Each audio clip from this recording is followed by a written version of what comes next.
வந்து சொல்றாங்க, ஒரு சில பெண்கள் சொல்றாங்க. ஆனா குறிப்பிட்ட நடிகர்கள், முக்கியமான நடிகர்கள், தமிழ் சினிமாவில் பிரபலமான நடிகரை பத்தி பேச மாட்டேங்கிறாங்கன்னு உங்க மனைவி கூட ஒரு குற்றச்சாட்டை சொல்லியிருக்காங்க. இதை எப்படி பார்க்குறீங்க?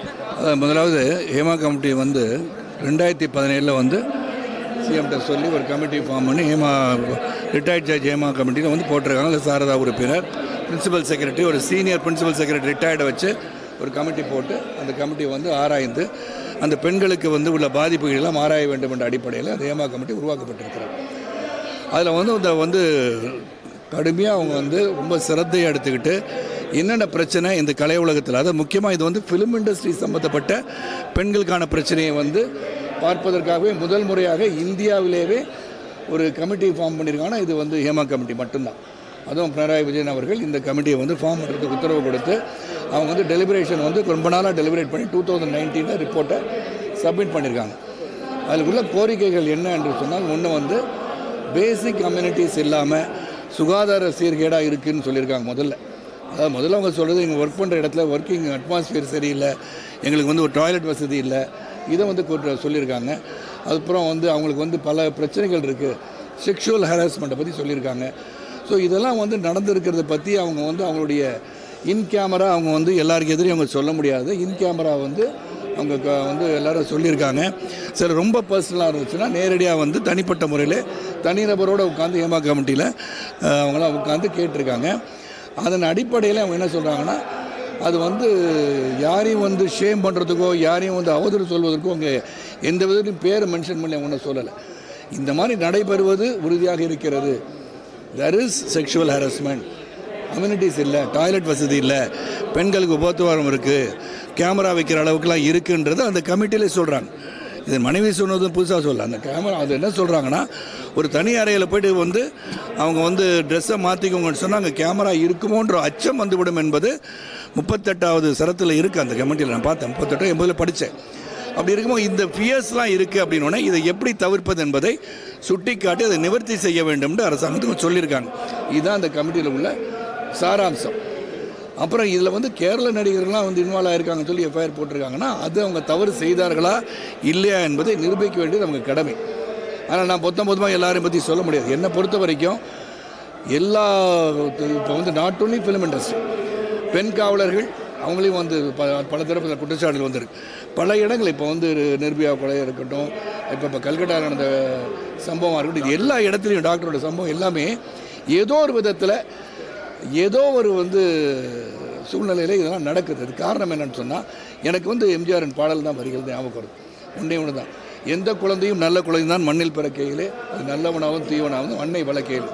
அப்போ நாம் எதை பார்க்க வேண்டும்? இந்த இதில் இவ்வளோ பெரிய பிரச்சனை இல்லை, மற்றதை பற்றி குற்றம் சொல்லி இவங்க செஞ்சாங்களா அவங்க செஞ்சாங்களா இவங்க செய்யலையானோட திங்க் பண்ணுறதோட நாம் நம் மக்களை எவ்வாறு சீர்படுத்தி கொண்டு செல்ல வேண்டும், எப்படி வளர்க்கணும், இந்த எண்ணமே வரக்கூடாத அளவிற்கு உருவாக்குவது எப்படி தான் நான் நினைப்பேன்.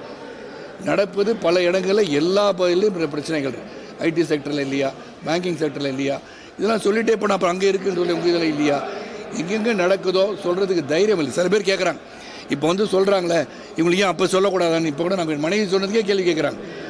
சில விஷயங்களே அப்போ சொல்ல வேண்டியது சரி, அவங்களால வந்து தாங்குகின்ற சக்தி சரி, இதை கடந்து போகிற சக்தியோ அதை வந்து அவாய்ட் பண்ணி போகிற சக்தியோ இருந்தனால சில பேர் அப்படி இருக்கலாம். எல்லாருக்கும் அந்த மனப்பக்கம் இருக்காது. அதனால் அந்த வேதனை வெளிப்படுத்துவதற்கு அங்கே போய் சொன்ன இடம், அதுக்காக ஒரு ஹேமா கமிட்டி அமைச்சிருக்காங்க.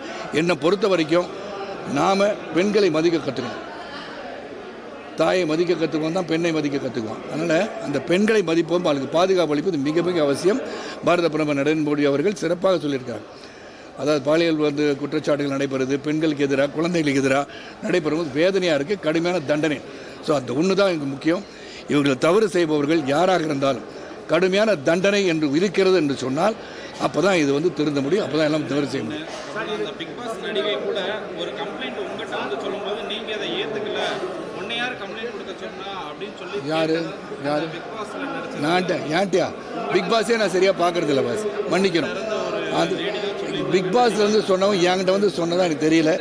என்கிட்ட வந்து கம்ப்ளைண்ட் நடிகர் சங்கத்தில் நான் இல்லை, நான் ஃபர்ஸ்ட் நடிகர் சங்க உறுப்பினரும் இல்லை, என்கிட்ட யாரும் குற்றச்சாட்டு வந்து சொல்ல போகிறதில்ல. அதனால் என்கிட்ட வந்து எந்த குற்றச்சாட்டு வந்தாலும் அது எந்த தரப்புப்பட்ட குற்றச்சாட்டு வந்தாலும் யார் எந்த ஒரு பிரச்சனையை எடுத்துகிட்டு வந்து என்கிட்ட கொடுத்தா நெக்ஸ்ட்டு மினிட் அதை பற்றி நான் பார்க்குறவனா. நான் ஒரு சாதாரண தலைவன் கிடையாது. நான் மற்றவங்க மாதிரி கிடையாது, ஏதோ அப்படியா பார்க்குறேன்னு சொல்ல மாட்டேன். நீ வெளியே நின்றுட்டு இருந்தீங்க, உள்ளே போயிட்டு வரேன், அதை பற்றி நிறையா படிக்கணும் அப்படின்னு சொன்னேன். மொத்தம் 281 பக்கம் இருக்குது, 160 பக்கத்துக்கு மேலே தான் படிக்க முடிஞ்சுது. இருந்தாலும் அது சாராம்சம் புரிந்து கொண்டேன். இந்த வரேன்ட்டு வந்தேன், நிற்க சொன்னீங்க, நின்ன பொறுப்பாக பதில் சொல்கிறேன். இதுதான் என்னுடைய கதை. சார், நடிகை ஷர்மிளா வந்து தமிழ் திரையுலகத்தில் வந்து விஷால்ட்டையும் கார்த்திகையும் சொன்னால் அந்த மாதிரியான விஷயங்கள்லாம் நடக்காது, நடவடிக்கை உடனே எடுப்பாங்கன்ற மாதிரி நடிகை ஷர்மிளா சொல்லியிருக்காங்க. சரி, அவங்க நடிகர் சங்கத்தை போய் அவங்க கொடுக்க வேண்டியதான். நடிகர் சங்கம் நீங்கள் ஏதோ கமிட்டி போடுறேன்னு சொல்லியிருக்காங்கல்ல. இந்த கமிட்டி வந்து சிறந்த ஒரு கமிட்டி. என்னை பொறுத்த வரைக்கும், நான் படித்த வரைக்கும் சொல்லணேன், இந்த கமிட்டி இந்தியாவிலே முதன்முறையாக, அதாவது ஃபிலிம் இண்டஸ்ட்ரியோட பிரச்சனைகளை, ஃபிலிம் இண்டஸ்ட்ரியோட பெண்களின் பிரச்சனையை ஆராய வேண்டும் என்று உருவாக்கப்பட்ட கமிட்டி. இது தொடர்ந்து எல்லா இடத்துலையும் எல்லா பக்கமும் கமிட்டி என்று வேணும். இந்த கமிட்டி என்பது வெறும் வந்து கண்துடைப்பான கமிட்டியாக இருக்கக்கூடாது. குற்றம் புரிந்தவர்கள் உறுதி செய்யப்பட்டால் தண்டனைக்குரியவராக ஆக்க வேண்டும் என்பதுதான் கமிட்டியுடைய நோக்கமே. அது இருக்கணுன்றது என்னுடைய கருத்து. நன்றி. இல்லை, நடக்காமல் இருக்கிறது அறிவு கிடையாது. எல்லா பகுதியிலும் நீங்கள் அப்படி பார்த்தீங்கன்னா, அமெரிக்க ஜனாதிபதிக்கு போட்டியிடுகின்ற அவருக்கு நம்ம ட்ரம்ப்புக்கே வந்து இந்த குற்றச்சாட்டு இருக்குது. ஸோ அதனால் யார் எங்கே என்ன பண்ணுறாங்க எல்லாத்தையும் வந்து தண்டனைக்கும்னா அவங்க தான் சொன்னேன். நாம் பெண்களை மதிக்க கற்றுக்கணும். முதல்ல பெண்களை மதிக்க கற்று பெண்களுக்கு பாதுகாப்பு அளிக்க வேண்டிய நம்ம கடமை என்று உணரும் போது தவறுகள் நடக்காது என்னுடைய கருத்து. அவ்வளோதான். நன்றி.